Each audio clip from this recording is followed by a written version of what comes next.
Welcome back to the CC Football Podcast. No Craig today, but instead filling his shoes is a good friend of the show, Matt Burke, Chelsea super fan. And, Matt, we're both in a tough spot right now with our teams. How's it going, though? Overall, it's going pretty well. I think things are good. In the sports world, things have been a little tough, just in general. As you can see from the hat, Yankees haven't been doing well. Chelsea's had their struggles to start the season. It's been a bit rough, but I'm in good spirits. I'm in good spirits. Yeah, we still have lots to look forward to. Like we were just talking about how Matt and I have our fantasy American football draft coming up soon. So that's going to be something hopefully to look forward to before those dreams get shattered as well. Yes, Yeah, yeah. but Sports are a cruel mistress. they Cruel are mistress. there. But there was some crazy games in the Prem this week. We're going to focus on three of the biggest results. First, we're going to talk about City versus Newcastle, and then Leeds Chelsea, and then lastly we can wrap up with United versus Liverpool. So City tied 3-3 to Newcastle in a cracking game. That game was crazy. Um, great spectacle for the neutral to watch. And Matt, what did you watch the game? Like, what were your takeaways from that? Yeah, I did get to watch that game. It was at a fairly reasonable time on the East Coast in the US. Um, Honestly, I was really impressed with Newcastle. I think that they were incredible, pretty immense at times. I think what Eddie Howe's been able to do with their midfield in particular has been really, really strong. Obviously, they brought in a few new signings and really, solidified the squad with like Nick Pope and Sven Botman. But you got to look to like the January signing with like Bruno Gomes, and then Joe Linton almost feels like a new signing Yeah, at this point. And that's not even mentioning, St. Maximin, who I think was easily the best player on the pitch that day overall. Um, I think oh, just Nick Pope was really good too. He probably was he came up like with the man of some the match he came for up with me. some big saves Yeah, for sure. That especially later on in the game really kept Newcastle still in it. And even to start the game as well. Um, but overall, I think I was just really impressed with Newcastle more than anything. City fought well to be able to get that draw by the end of the game. And so obviously they'll kind of hate that they drop points, especially with teams like Chelsea and Liverpool both dropping points who were in the top three last year. That would feel like a big missed opportunity. But Newcastle can be a pretty dangerous team now with yeah, the new definitely. owners and the way that Eddie Howe has the boys playing. I like the way that Newcastle have kind of, with this new injection of wealth into their club. It would have been really easy for them to go and sign the flashy attacking players. Like I know they were being linked with basically everybody. They were being even linked with Mbappe at one point. Like it would have been really crazy for them to go and sign like Ousmane Dembele and Mbappe and stuff and have this really flashy attack. But you know, all the money basically that they've invested so far into the team has been on solidifying the defense. And they got Trippier, they got like all the players that you just mentioned. And so, they're really focusing on building a team, I guess, with a strong base. And I think that really showed in this game. Yeah. Yeah. And like, it's crazy how Joe Linton was signed as a striker and now he's an amazing box to box midfielder. He's just playing the wrong position his entire career, apparently. Guess so. I guess so. He Yeah, definitely can't score goals, but his work rate is just unreal. yeah, It's like definitely. it's like two And different like players. from the city's perspective, like that's what champions do, right? They battle back from when down 2 goals. At one point, they're down 3-1. Um, Yeah. and honestly, when they scored those 2 goals in quick succession and tied it up to be 3-3, I thought that they were going to score a fourth and in classic City fashion, steal a win. But Newcastle, credit to them, they buckled down and they really deserve a result in this game.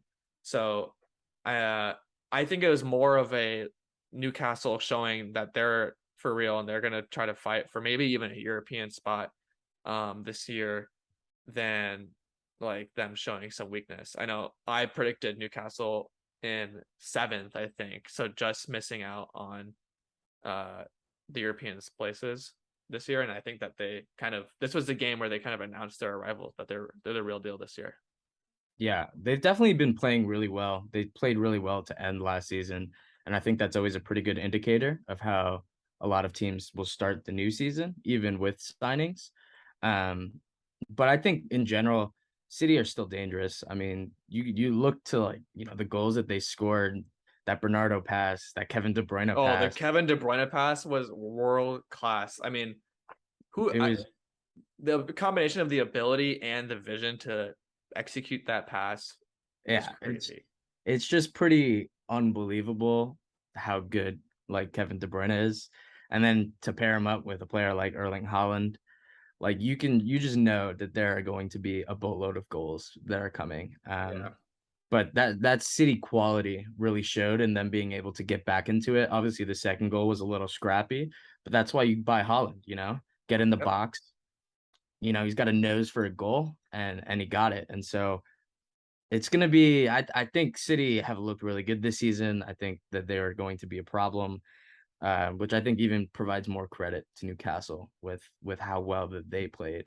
To be able to go, toe to toe with the champions for the past 2 years. Yeah, So very definitely. impressive.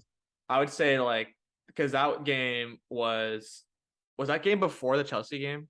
It was after. Okay. So for me, I was happy to see both Chelsea and City drop points. Two teams that I would at the beginning of the year had thought that, you know, we would have like Liverpool were going to be fighting against for the contention of the title. Right. And I was like, oh, this is going to be great. Like this is a weekend where Liverpool can make up some points that they dropped because they dropped already 4 points from their first two games, and so this is a time for them to make up some lost ground. And obviously the result was different. But let's first talk about the Leeds versus Chelsea game. So Chelsea had a tough outing, 3-0. Yeah. Uh, man, that was just not at all what we expected at all. Yeah. I think Chelsea Leeds, it's one of those fixtures that always are a bit flary. There's always, tempers running deep, very much like, Chelsea Tottenham. There's a lot of history there. And so you kind of never know, but based on Leeds just barely not getting relegated last season, and they haven't started phenomenally. I know they've picked up a few results, but they haven't been great this season. They haven't And been 3-0 to Chelsea. yeah, Good. yeah, exactly, exactly. And it's one of those results where you look back and Chelsea have definitely they've gotten their batterings in the past to the smaller teams. I think oftentimes that's the biggest detriment to us when it comes to making a title challenge is those games that we should be winning. We often make it harder for ourselves. I think in the bigger games we play up to that level, like when we play Liverpool or when we play City, or when we play in the Champions League we play up to that level. But at times when we play the teams below us, it definitely feels like we play down to that level. Yeah. And this was just a day where Leeds outclassed Chelsea in just about every regard. I know that they ran, I think I want to say it was like 13 kilometers more than Chelsea players.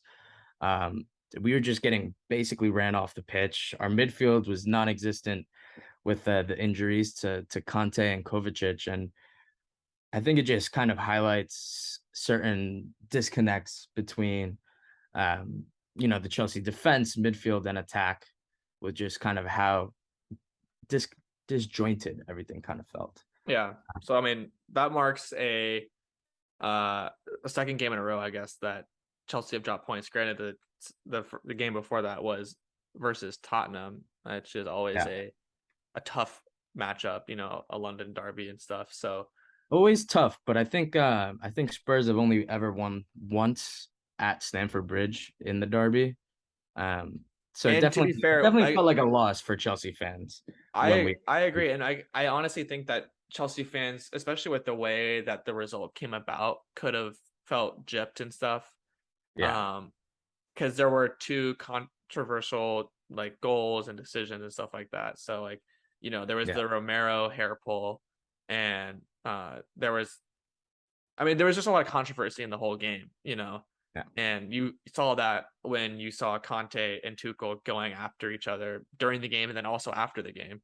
Yeah. Um, which I like. I mean, it's two fiery managers going head to head, supporting their club, supporting the badge. But I think that Tuchel maybe right now his demeanor kind of seems like he's frantic and he's like searching for something. I think that's maybe like his filtering down into the team a little bit. Yeah. He's definitely, I mean, he's definitely a character. He's definitely a very meticulous manager. He demands essentially perfection from his players.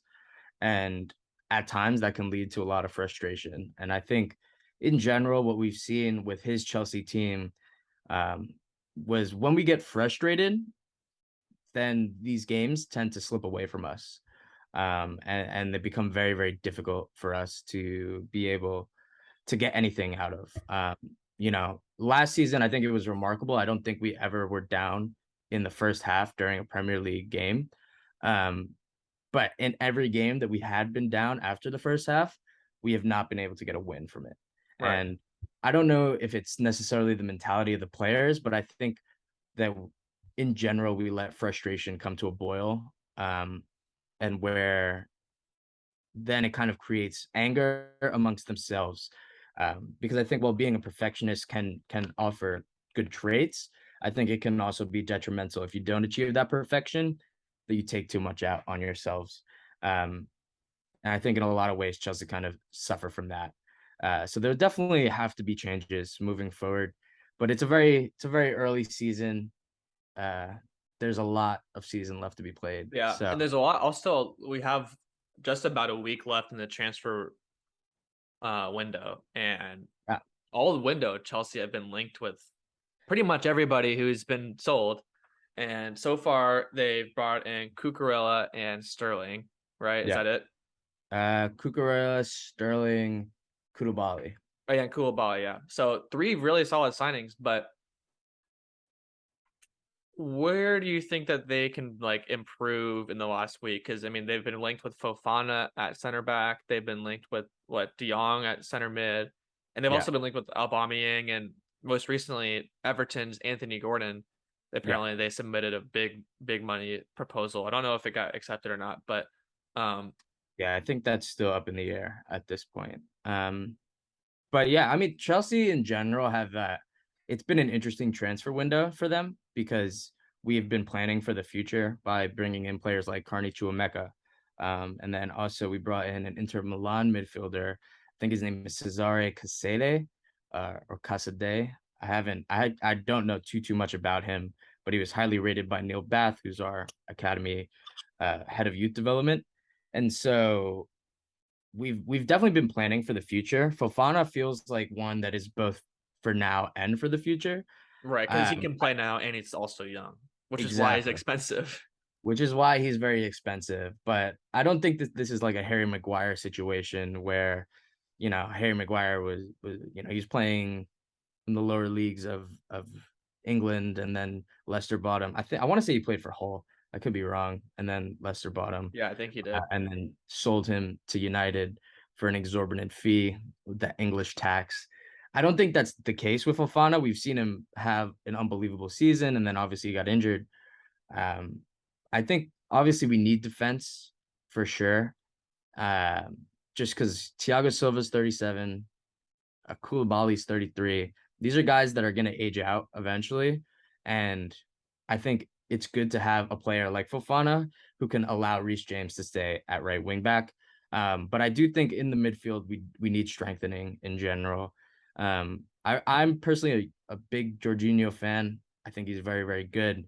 But I see Frank de Jong as a more athletic, just as versatile, better dribbler, that type Jorginho type of player where he can be Yeah. that lying playmaker. And so obviously I think that that's why he's caught Tuchel's eye as a player that can really fit within the midfield. Um, but to be honest, it really looked like we needed a DM in that Leeds game.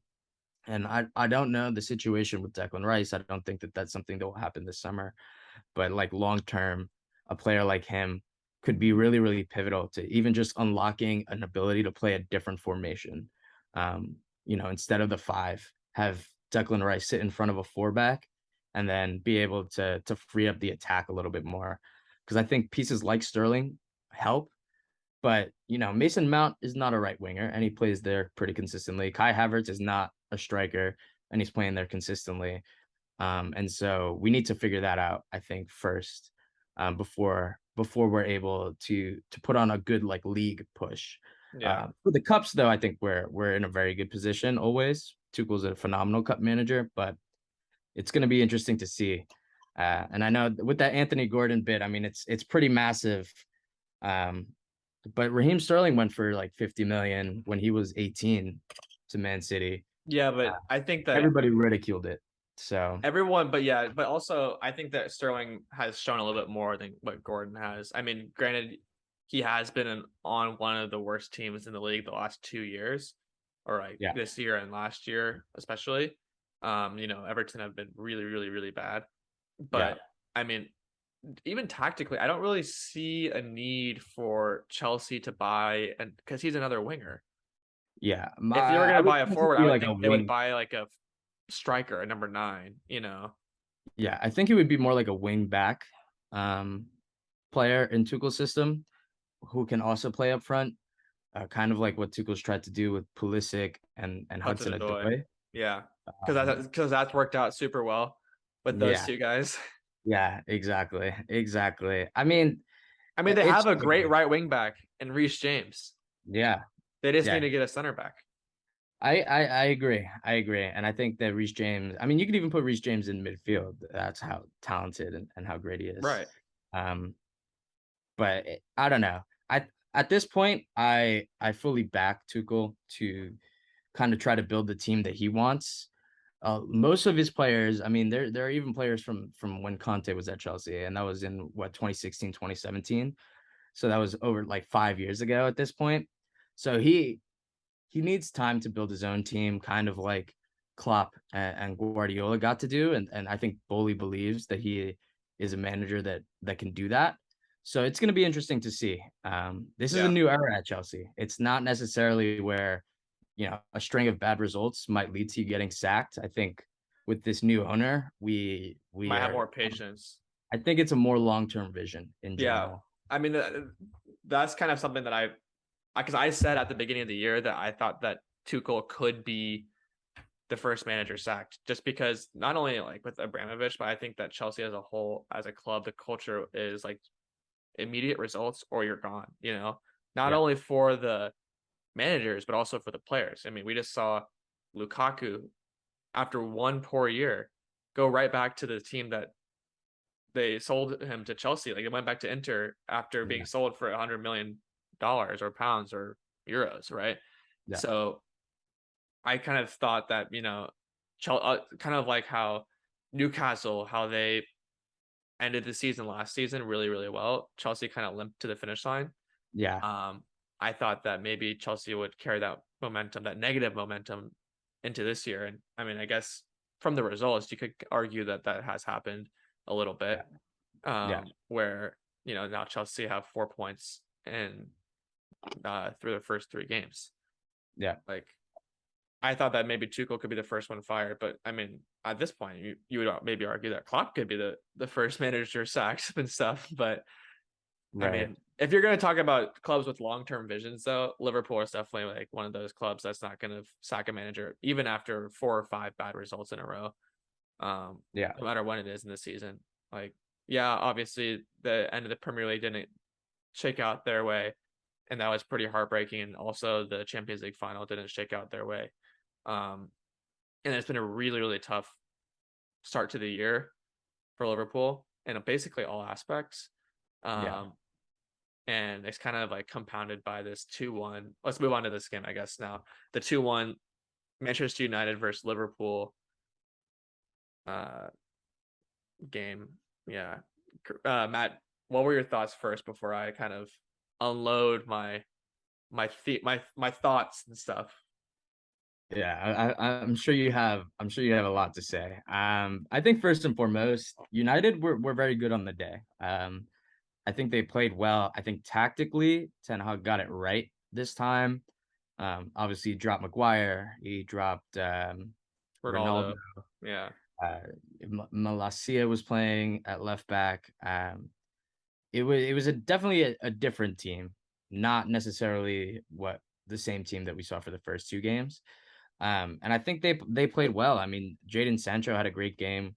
Rashford was moving into channels and looked like he had a little bit of life for the first time since maybe that like Champions League game against PSG where he was unbelievable like 3 years ago at that Yeah. point.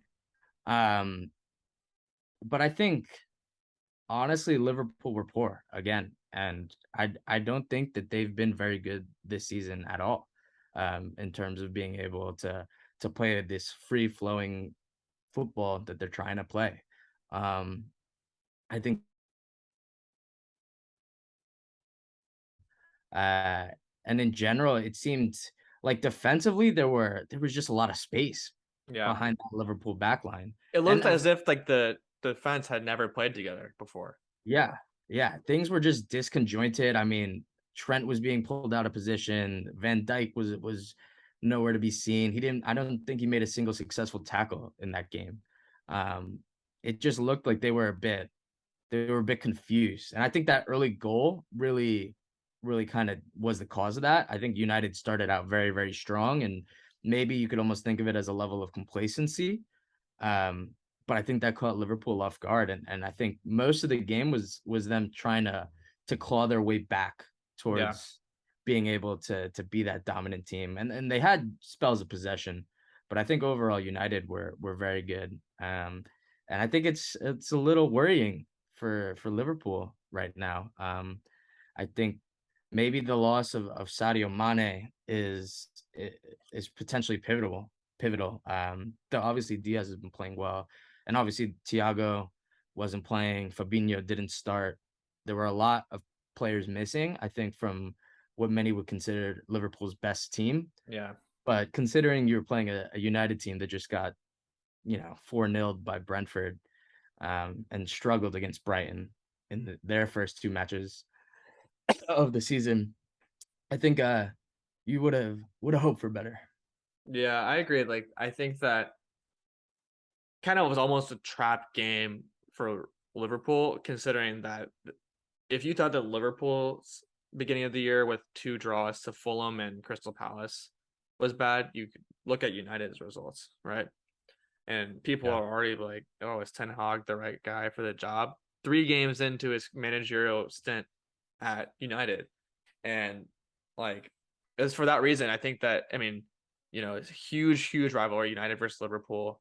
Um, and Old Trafford was buzzing and stuff. Like the energy from the fans fed into the energy of the players, the energy from the players fed into the energy of the fans.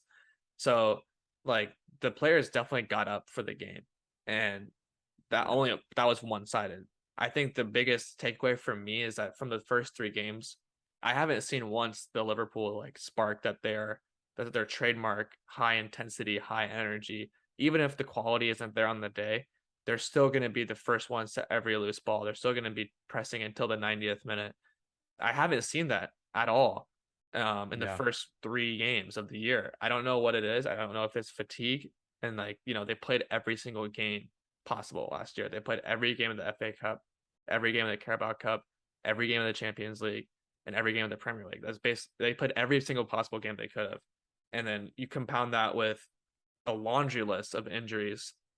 You mentioned that like Thiago is out. I had the list pulled up here. So Matip got injured last week, and so he's supposed to be out till late August. So apparently he's supposed to return sometime this week or next. And then Jota has been out ever since the end of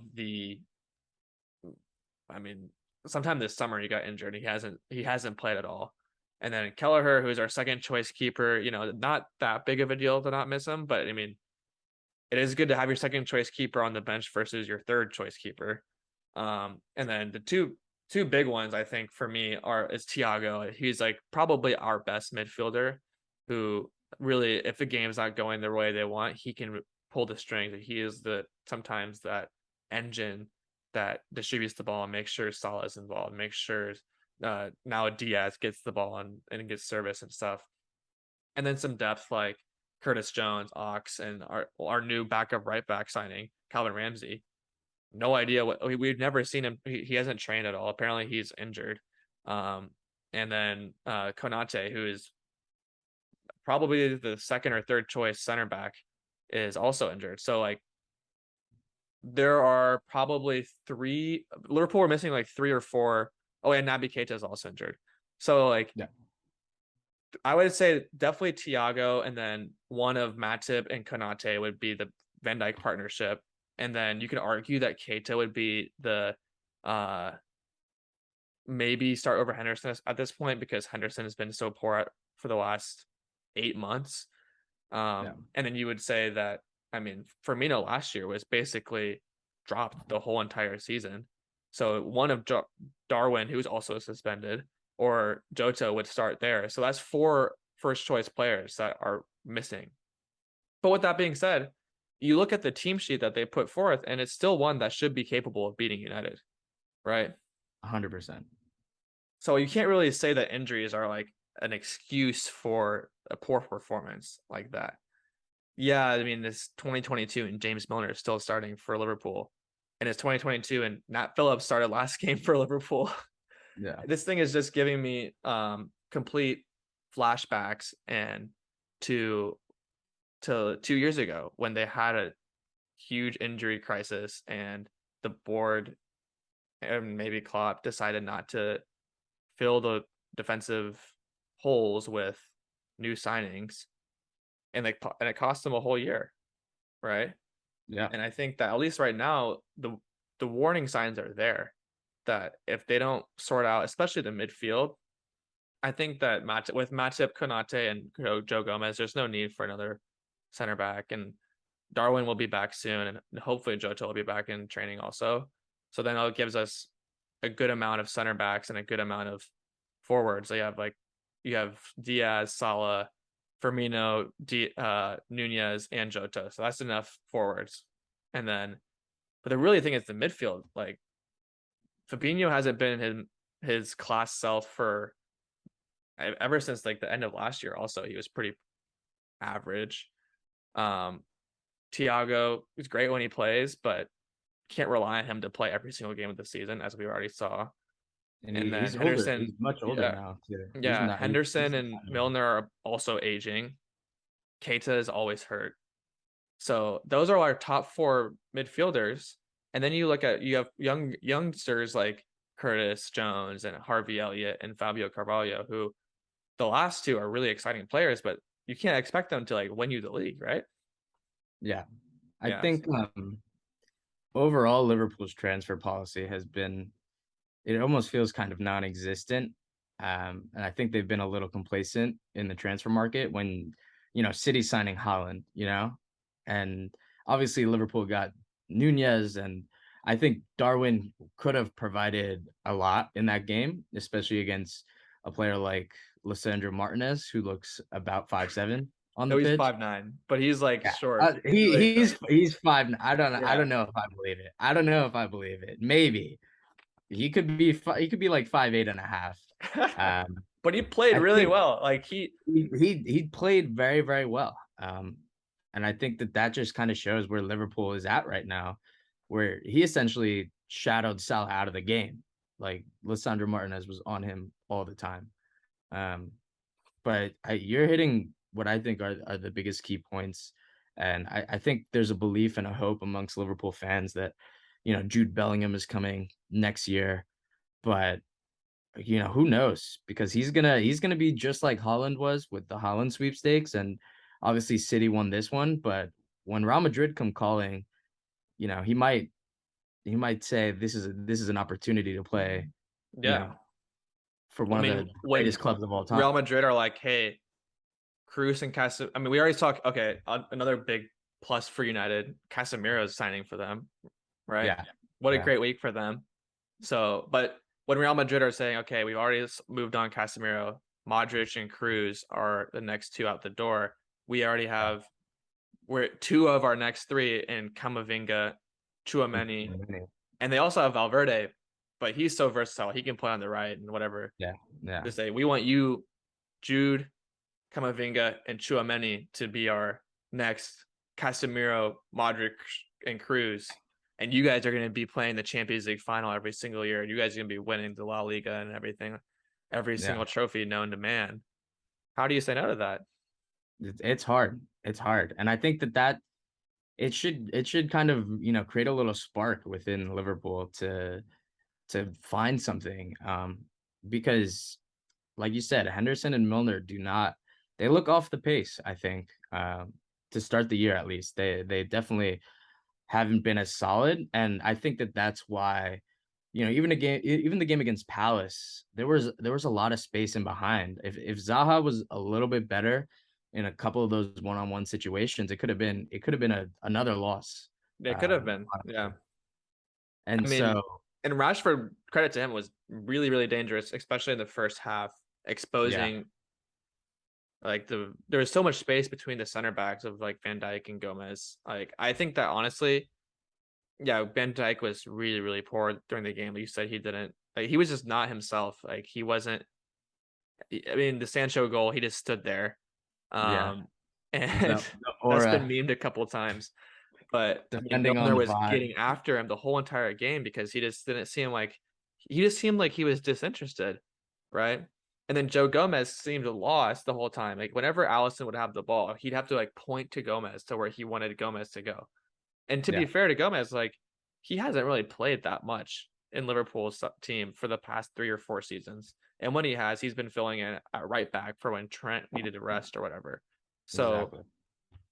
like it's tough to criticize him too much, but he's our fourth choice center back, and right now he's going to need to be playing for the foreseeable future. Yeah. Plus, he's a player that's looking to try to make the World Cup squad. You Right. know, come Exactly. this November, so he's incentivized to play well, and he should want to play. But like you said, he was just kind of all over the place. It seemed like he was chasing the ball rather than being well positioned, and maybe that was definitely part of it in general. Obviously, it's been known that there's always going to be space between that left center back or that right center back of Liverpool and Trent. There's always going to be space for a left winger or left forward to kind of operate within. But to start the season, it seems like that's been worse than it normally is. Um, and I think that Klopp definitely has some thinking to do with how he's going to look to address that, because you can't.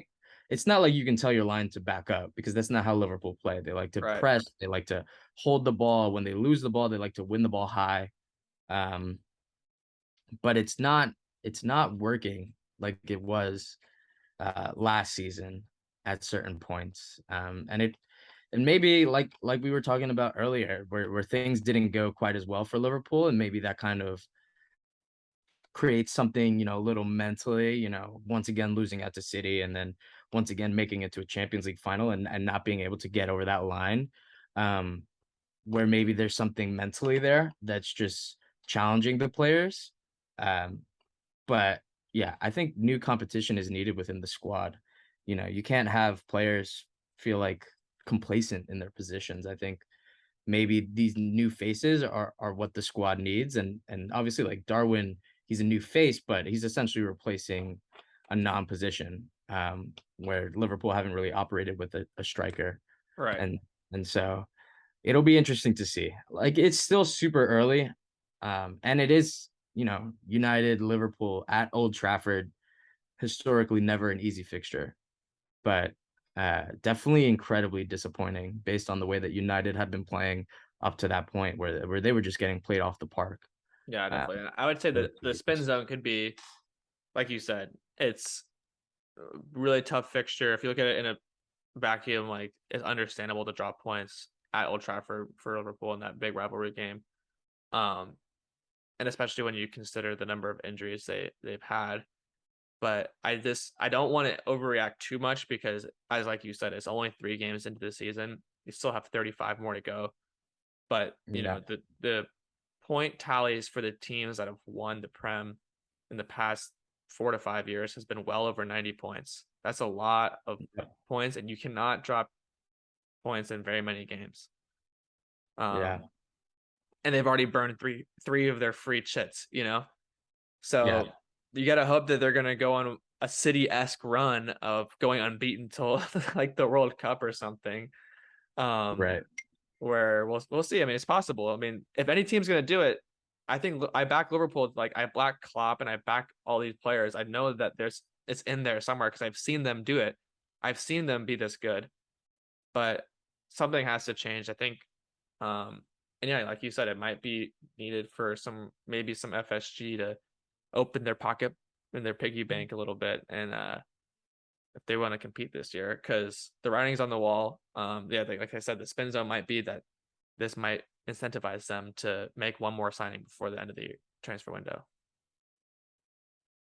Yeah. And I think in general, this year is going to be really interesting with the World Cup happening essentially in the middle of the year. Giving players that aren't in the World Cup essentially the winter break, but also players potentially can try and impress to maybe move in January. This could be kind of a busy January based on Yeah. how the World Cup goes. There's typically a lot of movement after World Cups, and I know it's normally in the summer, but there there's a lot to be had, I think, with this season. I think that there's far more twists and turns that we're gonna see. I don't think this is the last time Liverpool is gonna drop points, but I don't think this will be the last time City will either. And so there will definitely be opportunities, and it's gonna be different having to come, out of the World Cup and then have to start up again. It almost might feel like the beginning of a new season at that point, depending on how close things are. So I think the Yeah. goal really should be to maintain, within touching distance, up to that point for all of the teams that want to compete. I mean, right now, Arsenal is at the top of the league and they're jeering and chanting, but there's a lot of games left to be played. It's a 38 game season. It's not a 15 game season. Well, what Um, would you yeah, like what would you predict the top four? Because I haven't heard your predictions yet. So I predicted Liverpool to win, and then I had City, and then I had oh, I had Tottenham and Arsenal as my other four. And like you said, the Prem has a lot of exciting new teams that have seemingly improved. You still have your cities and maybe Liverpool's and Chelsea's competing it for the big spots, but I mean Arsenal look like they've taken a massive step forward. Like, even teams like yeah. Newcastle and Crystal Palace have shown really, really bright glimpses this year already. Tottenham look to be very dangerous. Like, so who are your top four like gonna be if you had to predict today?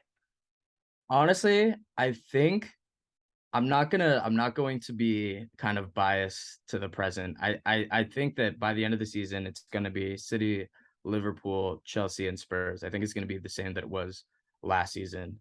Um, I just essentially rate all four of those managers significantly higher than like Arteta for Arsenal. And while Arsenal are playing very, very well right now, um, you never know how things happen. And an injury to Jesus could essentially derail Arsenal season. Um, any key injuries can derail anybody's season.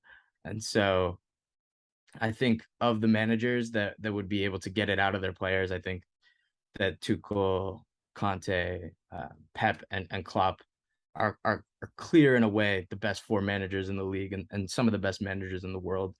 So for me, that would have to be my top four. I Yeah, think uh, I think Tuchel is going to get it together, and I think Klopp will get it together as well.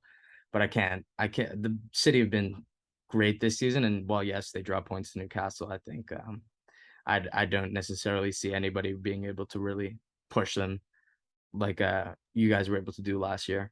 yeah, and I think I mean the only thing that you can say, but maybe just because the league might be more competitive this year, um, is that the more teams at the top are going to drop points to the mid table and lower table teams just because their overall is more quality and a lot of really good teams. But yeah, Yeah. it's going to be interesting to shake it up and see how it goes. I know that Liverpool have a big game on Saturday. Hopefully, they can get their first win of the season. We'll see if that Yeah. happens or not. But yeah, Matt, any closing thoughts or just gonna? No, I mean, it's always a pleasure. Like you Yeah, said, friend of the show. It's always great to be on and chat. And I think this was a crazy game week. It was Uh, crazy. We're gonna have a lot more of these too, and I'm looking forward to this year, even if Liverpool aren't their best right now. But like, yeah, it's been just a really fun to watch the beginning of this season. yeah. I think it's just great to have football back. I mean, you're seeing like PSG win 7-1 in Yeah, that Liga, was wild. Bayern Munich doing the same, Borussia Dortmund blowing a 2 goal or 2 goal lead in the 89th, 90th, and like 93rd minute of their game. Things are just going off. It's been good to have footy back. And we So have the World Cup coming up in a few months, so that's gonna throw another curveball into the season. Who knows who's gonna blow up or shoot a cool down or get injured and stuff like that yeah, during the World Cup. So it's gonna be crazy. yeah. This is gonna be definitely a great year for football. I'm looking forward to it. I think the season is long. And so we got to take game week by game week. But no, this was an absolute pleasure. All right, we'll catch you guys next time.